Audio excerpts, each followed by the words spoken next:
भारतीय चैनल हिंदी विषय साहित्य में आप सभी का हार्दिक अभिनंदन है। इससे पूर्व की कक्षा में हमने श्रद्धा सर्ग का, कामायनी के श्रद्धा सर्ग का भाग 1 पढ़ा था और ये छोटा सा वीडियो आपका होने वाला है। कुछ पंक्तियां उसमें बच गई थी, वीडियो काफी लंबा हो रहा था इसलिए मुझे वो वहां पर समाप्त करना पड़ा। बाकी के इसकी व्याख्या देख लेते हैं। व्याख्या देखने से पहले ये जो कुछ लाइनें बची हैं, यह आपके लिए बहुत ही उपयोगी हो सकती हैं यदि आप इनसे कुछ सीखना चाहें। अब हम जानते हैं कि कामायनी प्रसाद का प्रतिनिधित्व काव्य, तो उन्होंने जो आनंदवाद है उनका जो जिसे कामायनी के अंतर्गत हम प्रतिविज्ञान दर्शन के नाम से जानते हैं, समरसतावादी जो दर्शन है उनका, वो इन निम्न पंक्तियों में जो आज हम पढ़ने जा रहे हैं उन निम्नलिखित पंक्तियों में व्यक्त हुआ है।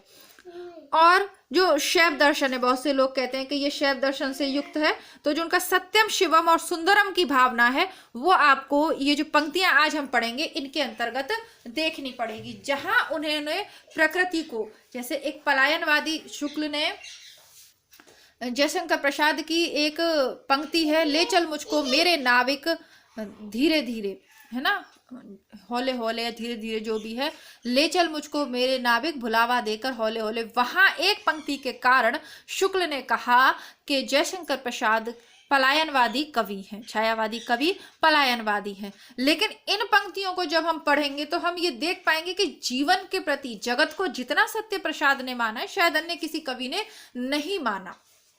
यहाँ पर पलायनवादी दृष्टि नहीं बल्कि विपरीत परिस्थितियों से किस प्रकार हमें लड़ना है, न केवल लड़ना है बल्कि उन्हें जीतना भी है, इसकी प्रेरणा श्रद्धा के इन शब्दों के माध्यम से दे दी जाती है। और ये उनकी लगभग अंतिम ही रचना है, तो कह सकते हैं इसके आधार पे, आप इन पंक्तियों के आधार पर, कि जयशंकर प्रसाद पलायनवादी हो ही नहीं सकते। और यदि वो पलायनवादी होते तो इतनी सुंदर पंक्तियां, जीवन का संदेश देती हुई इतनी सुंदर पंक्तियां वो नहीं लिख सकते थे। ये कुछ चीजें हैं पढ़ना, जैसा कि मैंने कहा, जो शब्द लिखे हुए हैं उनका अर्थ तो आप कर ही लेंगे, लेकिन मूल भाव को समझना जरूरी है। अर्थ से भी ज्यादा प्रतीकार्थ को समझना जरूरी है, किस भाव से ये पंक्तियां लिखी गई हैं, क्या संदेश देती हैं हमें। इन सबको देखते हुए शुरू करते हैं हमारा यह पद्यांश।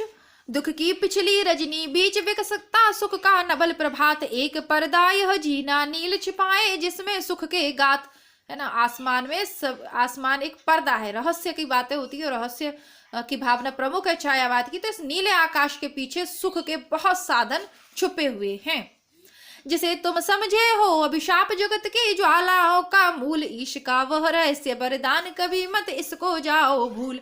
विषमता की पीड़ा से व्यस्त हो रहा स्पंदित विश्व महान, यही सुख दुख विकास का सत्य, यही भूमा का मधुमेह दान, नित्य समरसता का अधिकार उमड़ता कारण जलधि समान, व्यथा से नीली लहरों बीच बिखरते सुख मणिगण द्युतिमान। मम्मी बताते थी बात करती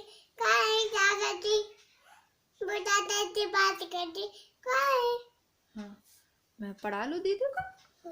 तो अब क्या होता है, तो श्रद्धा, जैसा कि मैंने पूर्व में बताया, उनको बताती है कि सुख और दुख ये एक चक्र है, जीवन मृत्यु सुख दुख, ये उस महाचिति महापरमेश्वर परम तत्व द्वारा बनाए गए प्रकृति का सत्य है। ये इससे डरकर, दुख से या इससे डरकर जीवन से भागने की आवश्यकता नहीं है। नित्य समरसता का अधिकार, जो समानता का अधिकार है, उमड़ता कारण जलधि समान। जिस प्रकार क्या होता है, जलधि में, समुद्र के अंदर जो वेग आता है, ज्वार भाटा आता है, तो क्या होता है, उसकी व्यथा से नीली लहरों के बीच बिखरते सुख मणिगण द्युतिमान। उस ज्वार भाटे के कारण जिस प्रकार ज्वार भाटे से व्यथित होकर नीली लहरों के बीच क्या बिखरते हैं, सुख मणिगण द्युतिमान, प्रकाश में मणि। जब समुद्र में ज्वार भाटा आता है तो उसके परिणाम स्वरूप क्या होता है, जो मणि है, जो बहुमूल्य रत्न है, वो लहरों के बीच में आ जाते हैं, लहरों के साथ किनारे पे आ जाते हैं। आते कब है, ज्वार भाटा आएगा। तो अगर ज्वार भाटा समुद्र में आएगा ही नहीं, यदि समुद्र में तेज लहरें कभी उठेंगी नहीं, तो वो रत्न कभी भी निखर कर बाहर नहीं आएंगे, मूल्यवान नहीं होंगे। अंदर अंधकार में पड़े हुए क्या है, वो एक पत्थर है। रत्न कब बनते हैं, वो जब बाहर वो आते हैं उससे, तभी तो वो रत्न के, तभी तो लोगों के लिए उसका उपयोग है, बहुत महान हो जाते हैं, उपयोगी हो जाते हैं। उसी प्रकार हमारे जीवन में आने वाले जो दुख हैं, जो परेशानियां हैं, जो संघर्ष हैं, जो कष्ट हैं, उनसे जब हम मतलब सामना करते हैं उनका, जब उनसे लड़ते हुए जीवन को व्यतीत करते हैं, तब हम कैसे निकल के आते हैं, मणि के समान प्रकाशित हम होते हैं। उदाहरण स्वरूप आपको समझाने के लिए मैं कहूंगी कि जिस प्रकार अभी आप इस परीक्षा की तैयारी कर रहे हैं, इस परीक्षा की तैयारी के दौरान बहुत सारी चीजें आपको छोड़नी पड़ती हैं। वो आपको आज दुख लग रहा है, बहुत तपस्या के समान है। तपस्या और भी इसलिए क्योंकि पद बहुत कम है, और जिनसे हमारा मुकाबला है वो भी बहुत अच्छी तैयारी कर रहे हैं। एमए सब ने किया है, नेट सब ने किया है, अर्थात विषय पर सबका अधिकार है। ऐसे समय में हमें बहुत सारे और परेशानियां भी है, बहुत सी और भी जीवन की, ये तो एक परीक्षा से साथ ही साथ हमारे घरों में भी बहुत सारी परेशानी है। कोई आर्थिक कारण से परेशान होगा, कोई शारीरिक कष्ट किसी को होगा, कोई डिप्रेशन की बीमारी से गुजरा हो सकता है, किसी की व्यक्तिगत जीवन में कुछ ऐसा चल रहा हो जिसे वो झेल नहीं पा रहा हो। लेकिन इन सब को सहते हुए भी, और जब हम इस परीक्षा को सफल कर लेंगे, तब ये जो दुख है, ये जो परेशानी है, ये जो इसके लिए, इसको पास करने के लिए जो हम संघर्ष कर रहे हैं, ये सब उसके आगे कहीं नहीं दिखाई देगा। जितना संघर्ष ज्यादा होगा लाइफ में, उतना ही हमें, जितनी हमारी भूख होगी, सीधे सरल शब्दों में कहूं, जितनी हमें इसकी नौकरी की जरूरत होगी ना, उन्हीं की नौकरी लगेगी। समझ रहे हैं आप? जब जरूरत होगी तो आप मेहनत करोगे, आपको पता होगा कि ये नौकरी, असिस्टेंट प्रोफेसर हो आप, जो भी हो, कि ये नौकरी, या फर्स्ट ग्रेड के प्रोफेसर हो आप, चाहे स्कूल लेक्चरर हो या कॉलेज लेक्चरर हो, जब आपको ये ध्यान रहेगा कि इस नौकरी को मिलने के बाद आपको क्या प्राप्त होगा, जितनी जरूरत होगी, जितना ज्यादा संघर्ष करोगे, जितना ज्यादा नींद का त्याग करोगे, जितना परिश्रम करोगे, तो उसके श्रेष्ठ परिणाम जीवन में आएंगे। अब यदि आप इस परिश्रम के डर से, झूठी अफवाहों के डर से, जीवन के ये यार मेरे पे तो 4 घंटा नहीं पढ़ सकता, मैं ये नहीं कर सकता, मैं वो नहीं कर सकता, और ये झूठे बहानों में रह जाओगे, तो कभी आप सुख को प्राप्त नहीं कर पाओगे। बहुत सारे लोग पढ़ाई करके छोड़ के बैठ जाते हैं, उनसे नहीं होती, 10वीं करके बैठ गए, 12वीं करके बैठ गए, और बहुत से विद्यार्थी ऐसे हैं जो दिए की रोशनी में पढ़कर भी IAS बन गए। बहुत सारी बातें मैं इस संबंध में नहीं कहूंगी, मोटिवेशनल वीडियोज आप देखते रहते, बहुत सारे ऐसे लोगों की कहानियों से आप परिचित होंगे। तो जीवन के संघर्ष से डर गया वो मर गया, और जो इस संघर्ष में ज्वार भाटे, इन परेशानियों से मजबूत होकर निकल गया, वही सफलता को प्राप्त कर लेता है। यह श्रद्धा मनु को समझाने का प्रयास कर रही है। बच्चा बेटी चुप। अब मनु कहते हैं, जब श्रद्धा उनको इतना सारा समझा रही है, जैसे मैं आपको समझा रही हूं, लेकिन प्रश्न लगे कहने मनु सहित विषाद, विषाद दुख के साथ मनु क्या कहते हैं श्रद्धा से, मरुत मधुर मारुत से ये उच्छ्वास, यानी मीठे हवा के समान ये उच्छ्वास सांसें, अधिक उत्साह तरंग अबाध उठाते मानस में सविलास, किंतु जीवन कितना निरुपाय लिया है देख नहीं संदेह, निराशा है जिसका परिणाम सफलता का वह कल्पित गेह। अब जैसे मान लीजिए मैं क्लास में आपके सामने हूं और मैं आपको बता रही हूँ परीक्षा के बारे में, और आप कहो कि अरे मैडम, चलो उसको बाद में, उदाहरण बाद में, पहले इसका अर्थ बताते हैं।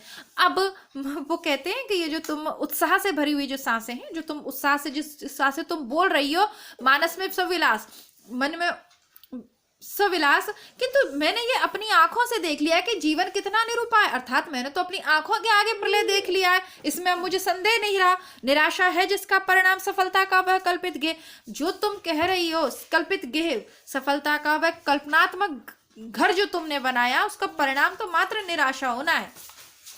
ठीक है, ये बिल्कुल वैसे ही है जैसे मैं आपको समझाऊं, और आप कि भाई आपको परीक्षा के लिए ये करना है, वो करना है, फिर परीक्षा पास कर लेंगे तो ये होगा, वो होगा, आपकी समाज में प्रतिष्ठा बनेगी, आप इज्जत को प्राप्त करोगे, बहुत से है ना, और आपके घर की आर्थिक स्थितियां सुधर जाएंगी, ये है वो। उसके बाद बोलो कि अरे मैडम सब पेपर का क्या है, हमको तो टाइम बहुत कम मिला है, और आप तो ऐसी बातें करती हो, अब RPSC ने सिलेबस बदल दिया। दूसरा कोई बच्चा बोले अरे मैडम आरक्षण के बाद तो सीटें बचेंगी नहीं। तीसरा बोले अरे मैडम इंटरव्यू में तो रह ही जाएंगे क्योंकि इंटरव्यू में तो पैसा चलता है। चौथा बोले अरे मैडम वो तो डेट आगे बढ़ी जाएगी। यानी कि हजारों कारण, निराशात्मक जो नकारात्मक सोच वाले व्यक्ति हैं उनके पास हजारों बहाने होंगे काम न करने के। ठीक है, और जो सकारात्मक सोच वाला व्यक्ति है उसके पास एक भी कारण नहीं मिलेगा आपको काम को न करने का। तो आशा यहाँ पे श्रद्धा सकारात्मक भावों से युक्त है, लेकिन मनु बार के सब घुमा फिरा के कहते हैं कि मैंने तो मेरी आंखों के सामने प्रलय देख ली और ये तो सब बेकार की बातें हैं और इसमें कुछ नहीं रखा है, मतलब मैं तो तपस्वी बन के यहीं पे रहूंगा, मैं तो जीवन की कल्पना नहीं कर सकता। अब आगे क्या होता है वो देखते हैं, कौन जीतता है।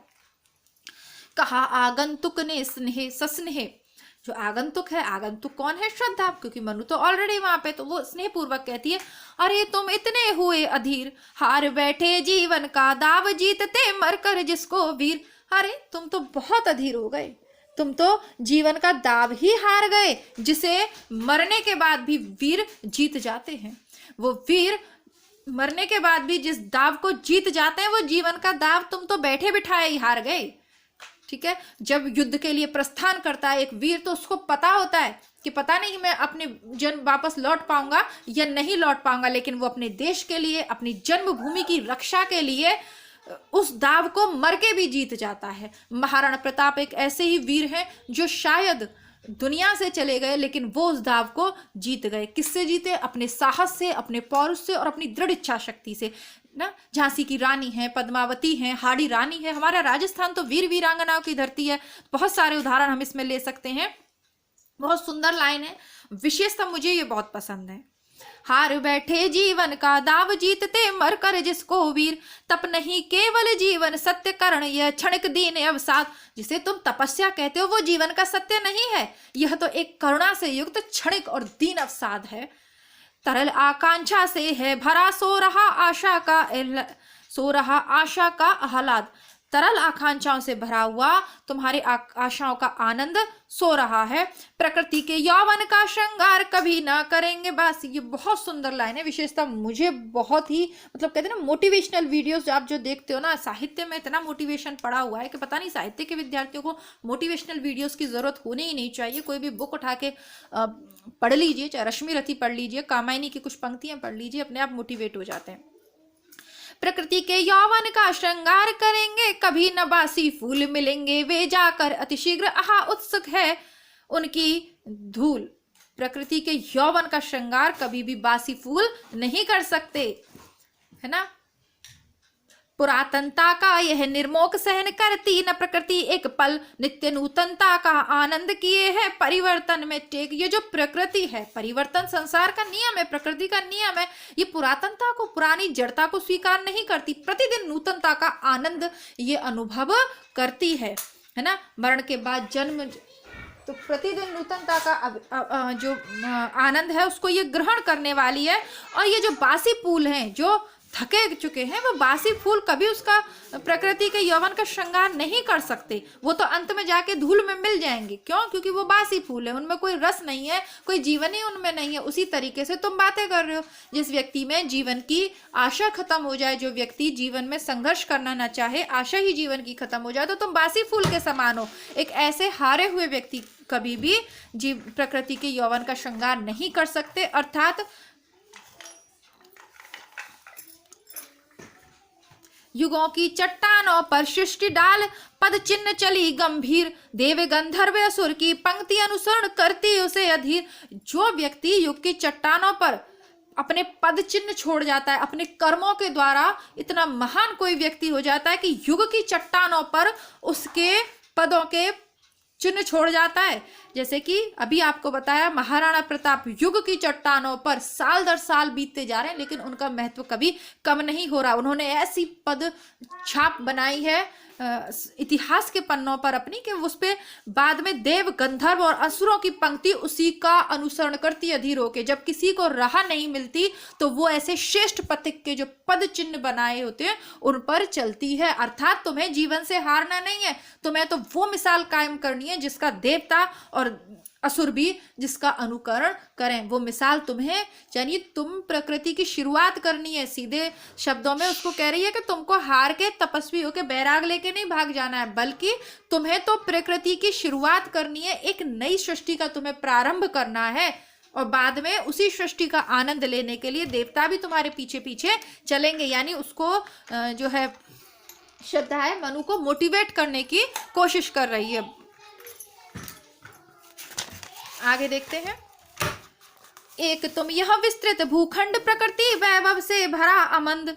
एक तुम हो और एक ये विस्तृत भूखंड है जो प्रकृति के वैभव से भरा हुआ है। कर्म का भोग, भोग का कर्म, यही जड़ का चेतन आनंद। अद्वैतवाद जो दर्शन है वो हमने उसमें भी देखा था ना, एक सज जो हमने चिंता की सर्ग की जो पंक्तियां पढ़ी थी उसके अंतर्गत अद्वैत भाव से युक्त एक लाइन थी जहां अद्वैत का दर्शन था। नीचे जल था, ऊपर हिम था, एक तरल था, एक सघन, एक तत्व की ही प्रधानता, कहो उसे जड़ या चेतन। सब में प्रधानता केवल एक तत्व की है, चाहे जड़ कहो या चेतन कहो। अद्वैत की भावना है वहां पे। कर्म का भोग, जो तुम कर्म कर रहे हो उसका जो परिणाम आएगा उसका उपभोग तुम ही करोगे। भोग का कर्म, और जो तुम उपभोग करना चाहते हो जीवन में, जो भोग तुम भोगना चाहते हो उसके लिए तुम्हें कर्म करना पड़ेगा। यही जड़ का चेतन आनंद, यही तो इस जड़ का चेतन आनंद है। जो जड़ है, जो जड़ चीजें हैं उनका चेतन आनंद क्या है कि उससे तुमने जो प्राप्त कर लिया, उसका जो तुमने उपभोग कर लिया, वही तो आनंद है। कर्म का भोग, भोग का कर्म, वही तो आनंद है। अब ये पुस्तक क्या है? ये जड़ चीज है, ठीक है। लेकिन इस पुस्तक को पढ़कर, इस पुस्तक से तात्पर्य मेरा जो आपके सिलेबस की जो रचना है वो जड़ है। टेबल है, कुर्सी है, ये सब जड़ है। क्या काम आनी है? कुछ काम नहीं। लेकिन इसका उपभोग करते हुए, ये पेन है, ये भी जड़ है। इन सब का उपभोग करते हुए जो ओएमआर शीट में आप गोले भरे आओगे, इस पुस्तक से जो आपने ज्ञान प्राप्त किया और ओएमआर शीट में जो गोले भरे आए वो क्या है? वो उसका चेतन आनंद होगा। ये सब चीजें जड़ है, इनका कोई अस्तित्व नहीं है। लेकिन इनका उपभोग करके जो तुम कर्म करोगे, जो कर्म करोगे उससे जो परिणाम प्राप्त होगा उसका उपभोग भी तो तुम ही करोगे। भोग का कर्म, कर्म का भोग, दोनों एक दूसरे पे डिपेंडेंट है।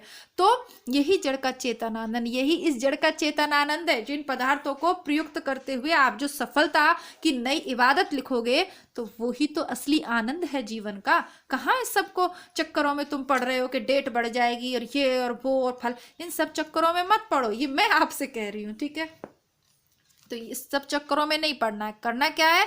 ध्यान केंद्रित करना है सिलेबस पे। इतने दिन है, इतना सिलेबस है, पढ़ के डाल देना है। और हारना नहीं है, हमें नहीं हारना है। हमें तो वो कीर्तिमान स्थापित करने जिन्हें बात के स्टूडेंट हमसे पूछें कि भैया या दीदी आपने कौन सी पुस्तक पढ़ी, बाद के लोग हमारे पद चिन्हों पे चल पाएं, ठीक है, वो हमसे पूछ पाए। ऐसी मिसाल हमें स्थापित करनी है अब के कॉलेज लेक्चरर की भर्ती की परीक्षा में। समझ रहे हैं आप मेरी बात को? आशा करती हूँ थोड़े मोटिवेट आप हो रहे होंगे।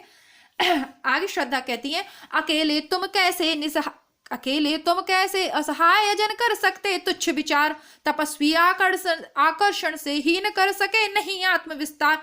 हे, तुम अकेले और अपने को असहाय महसूस करके तुम ऐसे छोटे विचार कैसे सोच सकते हो? तपस्वी आकर्षण से हीन होकर आत्मविचार नहीं कर सकते। तुम जीवन के प्रति जब आकर्षण ही नहीं है तो फिर तुम आत्मविस्तार कर ही नहीं सकते। कभी तुम्हारी आत्मा का विस्तार नहीं होगा। जब तुम तुम सोच रहे हो कि आत्मा की तृप्ति हो जाएगी तपस्या करके, लेकिन जब तुमको जीवन के प्रति कोई आकर्षण ही नहीं है तो फिर आत्मा का विस्तार भी तुम अपना या आत्मा का विस्तार भी नहीं कर सकते हो। दब रहे हो अपने ही बोझ, खोजते भी नहीं कहीं अवलंब। तुम तो अपने ही बोझ से दबे जा रहे हो और कहीं सहारा भी नहीं खोजते।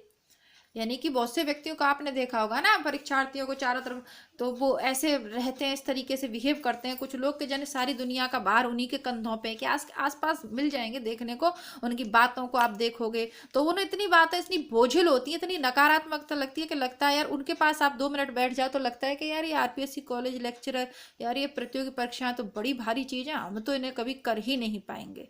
ठीक है, तो ऐसे नकारात्मक लोगों को यदि आपके आसपास है ना तो परीक्षा का समय ये भाषणबाजी, बयानबाजी और ऐसे लोगों के दृष्टांत सुनने का बिल्कुल भी नहीं है ना। बस आपकी किताबें, सिलेबस, पुराने पेपर और एक मैं, है ना, बस हम लोग मिलके कर लेंगे। बिल्कुल भी कठिन नहीं है, बहुत सरल है, बहुत ईजी है। करना क्या है? बस किताबें तो पढ़नी है 2-4, बस। और क्या करना है? कुछ नहीं करना।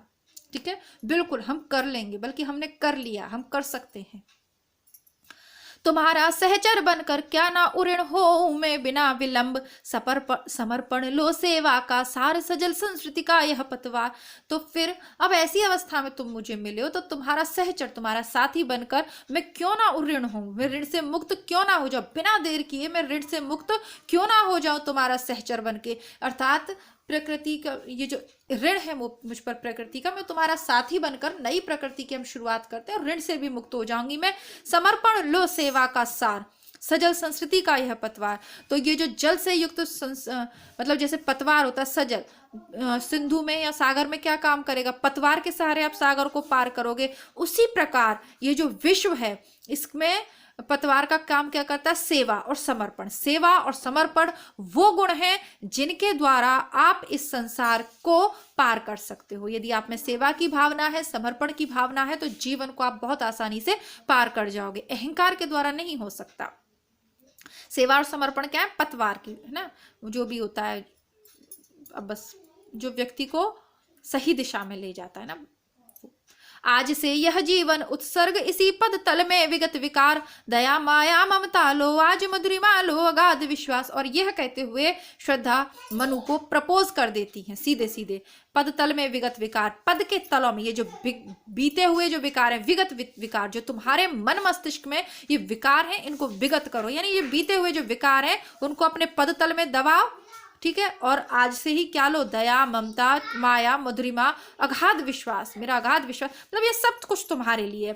हमारा हृदय रत्ननिधि स्वच्छ तुम्हारे लिए खुला है पास।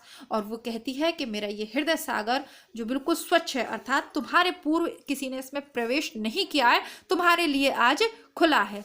बनो संस्कृति के मूल रहस्य, तुम्ही से फैलेगी वह बेल। और तुम इस संस्कृति के मूल रहस्य बनो, तुम्ही से यह बेल फैलेगी, यानी आगे सृष्टि तुम्ही से होगी।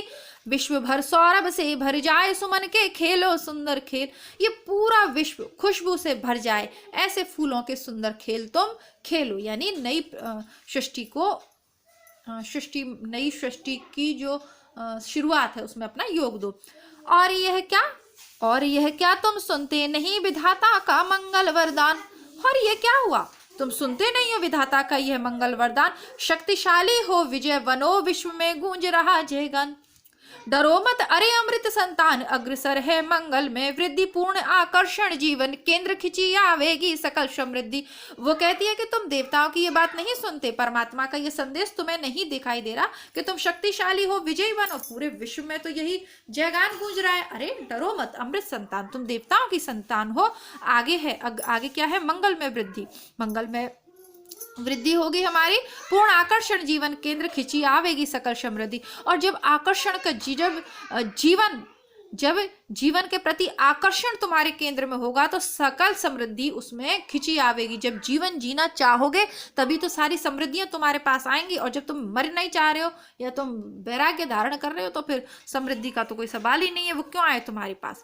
देव असफलताओं का ध्वंस प्रचुर उपकरण जुटा करे, आज पड़ा है बन मानव संपत्ति, पूर्ण हो मन का चेतन राज। चेतना का सुंदर इतिहास अखिल मानव भावों का सत्य, विश्व के हृदय पटल पर दिव्य अक्षरों से अंकित हो नित्य। चेतना का सुंदर इतिहास अखिल मानव के भावों का जो सत्य है वो सब कुछ विश्व के हृदय पटल पर दिव्य अक्षरों में प्रतिदिन अंकित हो रहा है, यानी जो कुछ घटित हो रहा है वो सब लिखा जा रहा है। विधाता की कल्याणी सृष्टि सफल हो इस भूतल पर पूर्ण, पटे सागर बिखरे ग्रह पुंज ज्वालामुखियां हो चूर्ण, उन्हें चिनगारी सदर्श दर्प कुचलती रहे खड़ी सानंद, आज से मानवता की कीर्ति अनल भूजल में रहे न बंद। अब जब हम लोग जब सृष्टि का प्रारंभ होगा तो ये सब चीजें अपने आप हो जाएंगी। जलधि की फूटे कितने उत्स दीप कच्छप डूबे उतराए, किंतु वह खड़ी रहे दृढ़ मूर्ति अभ्युत का कर रही उपाय। चाहे समुद्र की कितनी भी धाराएं फूट पड़े, चाहे सारे द्वीप डूब जाएं, कछुए डूब जाएं, सब कुछ उसमें डूब जाए, लेकिन जो जिजिप्सा से युक्त मनुष्य है जिसमें दृढ़ आत्मविश्वास है, दृढ़ मूर्ति अबुद्ध का कर रही उपाय, लेकिन जो अपने विकास का अभ्युदय यानी विकास का आगे बढ़ने का जो प्रयास कर रही है, वो दृढ़ मूर्ति हमेशा खड़ी रहेगी, वो हार नहीं मान सकती। विश्व की दुर्बलता बल बने पराजय का बढ़ता व्यापार, हंसाता रहे उसे सविलास शक्ति का क्रीड़ा में संचार। विश्व की दुर्बलताएं, जो संसार की दुर्बलताएं, वो उसका बल बन जाती हैं। जो दृढ़ इच्छा शक्ति वाला मनुष्य जिसमें जीवन की जिजिप्सा है, पराजय का बढ़ता व्यापार, हंसाता रहे उसे सविलास, पराजय का जो बढ़ता हुआ, हारों का जो बढ़ता हुआ सिलसिला है, वो उस पर हमेशा वो हंसाता रहता है उसको, और शक्ति का क्रीड़ा में संचार, वो हमेशा शक्ति का सविलास क्रीड़ा में संचार उसके जीवन में होता रहता। शक्ति के विद्युत कण जो व्यस्त विकल बिखरे हो निरुपाय, समन्वय उसका करे समस्त विजयनी मानवता हो जाए। बहुत सुंदर पंक्तियां हैं। शक्ति के विद्युत कण जो व्यस्त विकल बिखरे हो निरुपाय, समन्वय उसका करे समस्त विजयनी मानवता हो जाए। और एक जिज्ञासा से युक्त व्यक्ति, आशा से भरा हुआ व्यक्ति, शक्ति से भरा हुआ व्यक्ति क्या करना चाहिए? जो विद्युत कण है, शक्ति के जो विद्युत कण हैं जो इधर उधर अस्त व्यस्त होकर फैले हैं, यानी जहां से साहस बटोरा जा सकता है, जहां से सफलता की सफलता मिल सकती है, उन सभी उपायों को उनको जोड़ना चाहिए, उनको इकट्ठा करना चाहिए, समन्वय कर उसका करे, उनका समन्वय करना चाहिए, समस्त विजयनी मानवता हो जाए। और ऐसा करने से न केवल वो स्वयं विजित होगा बल्कि संपूर्ण मानवता ही उसके साथ विजयित हो जाएगी, विजयी हो जाएगी। जो एक देश के सभी नागरिक यदि हारे हुए, हताश और रोने धोने वाले, चलिए संसार को छोड़ दीजिए, परिवार पे आते हैं ना, जैसा कि मैंने कहा मूल भाव समझना जरूरी है। अब परिवार के सारे व्यक्ति ऐसे रोने धोने से सोच रहे हैं, अरे जीवन में क्या रखा है, ये तो नश्वर है, ये है वो है। अब भैया जब नश्वर है तो नौकरी की भी क्या जरूरत है, क्योंकि मरना ही है, अब मरना तो है ही, है ना। कुछ समय बाद तो काहे के लिए इतनी फजीयत कराते डोल रहे हैं, काहे के लिए इतनी मेहनत हम कर रहे हैं, क्यों कर रहे हैं भाई? क्योंकि मरना तो है ही, तो नौकरी करके क्या करोगे, मरना है, हाथ पे हाथ रख के बैठ जाए। हमारे माता पिता भी ऐसे हाथ पे हाथ रख के बैठ गए होते कि भाई मरना तो है ही, ठीक है। और जो लोग सफलता के झंडे गाड़ रहे हैं, जो नंबर फर्स्ट रैंक पे आ रहे हैं, सेकंड रैंक पे आ रहे हैं, और जो 30-35 व्यक्ति या 60 व्यक्ति उसमें सेलेक्ट होंगे, वो सब ये सोच के बैठ जाएं कि करना क्या है नौकरी करके 60-70, भाई पहले 100 थी औसत आयु, अब 70-80, मरना तो है ही, अब 25-30 तो निकल ही गए, अब थोड़े से और बचे, धक्के खा के निकल ही जाएंगे।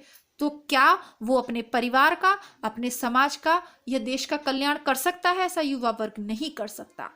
कौन सा युवा वर्ग मानवता को विजय दिला सकता है? वह युवा वर्ग जो जोश से, ओज से भरा हुआ है कि नहीं, ये परीक्षा की तैयारी हम कर रहे हैं, कोई बात नहीं, कॉलेज लेक्चरर नहीं बन सके तो कुछ और सही, ज्ञान प्राप्त करना हमारी इच्छा होनी चाहिए, फिर सफलता तो मिल ही जाएगी। कोई ज़रूरी थोड़ी ना है कि यार, और ऐसे थोड़ी ना है कि अगर असिस्टेंट प्रोफेसर ना बने तो जीवन खत्म हो जाएगा, नहीं, और भी बहुत सारे उपाय हैं। भोग की प्रवृत्ति से दूर होकर जब त्याग की, समर्पण की, सेवा की प्रवृत्ति पर हम चलेंगे तो जीवन में बहुत सारी दिशाएं खुल जाएंगी। असिस्टेंट प्रोफेसर लास्ट उद्देश्य नहीं है, हम अपनी पूरी मेहनत से, पूरे जोश के साथ तैयारी करेंगे, उसके बाद भी यदि परिणाम विपरीत रहता है तो एक दिन थोड़ा सा दुख तो होगा, लेकिन हारना नहीं है। ये सिर्फ एक परीक्षा है, इससे जीवन के हार और जीत तय नहीं होती। फिर बेहतर तैयारी करेंगे किसी और परीक्षा के लिए। फिर भी अगर असफलता, जीवन में जीवन जीने के लिए बुद्धि की आवश्यकता है। हम कोई उद्योग धंधा कर लेंगे, कुछ ना कुछ हम जीवन में अवश्य ही कर लेंगे, लेकिन अंतिम जीत हमारी होगी। इन असफलताओं को, निराशाओं को अपने ऊपर हावी हम नहीं होने देंगे। यही प्रतिज्ञा आप करिए कि परिणाम जो कुछ भी हो, आप लोग गलत कदम नहीं उठाएंगे, ठीक है।